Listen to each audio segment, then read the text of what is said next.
Vtubers, a case study. The VTuber rabbit hole. What is a VTuber? Where did they come from? How did they come to be? What is a VTuber exactly? Are they the future? Are they just a passing fad that will die out like Pogs and Beyblades? Where did VTubers come from? VTuber, or virtual YouTuber, started in late 2016 with Kizuna Ai, the first artificial intelligence YouTuber. Kizuna Ai would not be revealed to have a human voice until April 2020. Kizuna Ai would pave the way for the ever-growing phenomenon known as VTubers. In fact, she remained the #1 VTuber until July 2021, when she was surpassed by HoloLive VTuber Garagura. Some believe that the concept of VTubers actually came before Kizuna Ai, with the Nitro Plus character, Super Sonico. However, she was a mascot for the company, and thus not truly being the definition of what a VTuber is.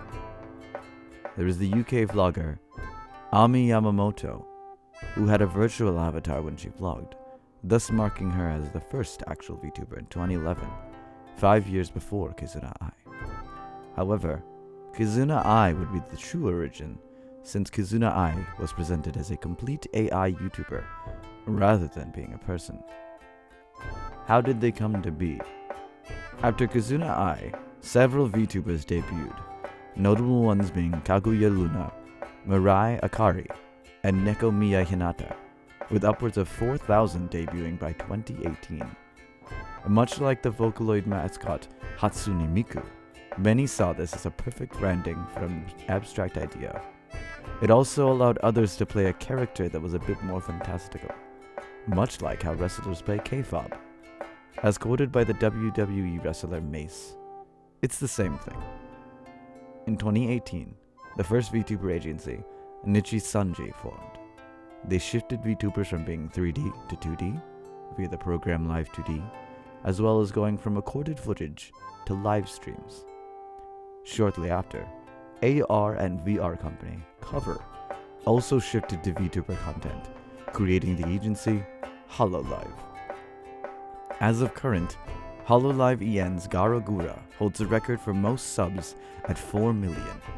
As of 2020, there are more than 100 active VTubers. While many VTubers are independent content creators, there are a few major agencies. The first major agency is Nichi Sanji, starting in Japan in 2018. Currently, they have a stable of 169 VTubers across 26 international branches. Notable talents include the male VTuber Kuzaha, who has 1.4 million subscribers, and Nichi Sanji EN members Ilira Pandura, Selen Tatsuki, and Pomu Rainpuff. The second notable agency is HoloLive. While not as large as Nichi Sanji, with just over 70 talents across 5 branches, they are more well known.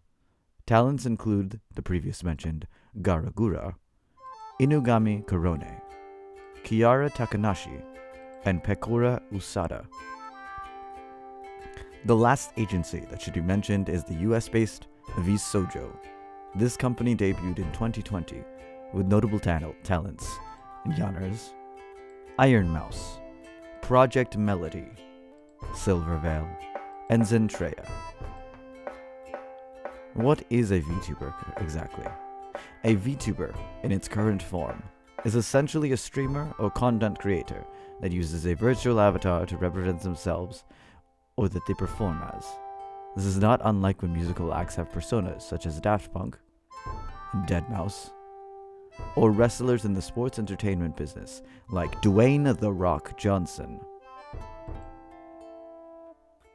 These VTubers usually have lots of build-up for when they begin their content creating journey, called a debut. During these debuts, they go over their lore and what they plan on doing in regards to content creation.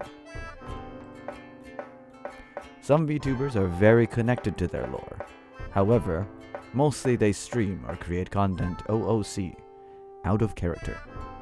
Some VTubers completely forgo having any lore, and rather just use their avatar as a means to create content without revealing their actual face. The last thing a VTuber usually does is graduate. This term was borrowed from the idol culture of past, and usually denotes when the VTuber will cease all activity and no longer will be seen on the internet. There are some cases, however, where they remain active in other social media channels. Are they the future?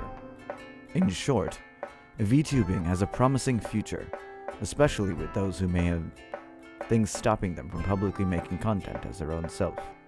Outside of VTuber agencies, there are various companies and other internet personalities that are already using VTubing to promote their products and content.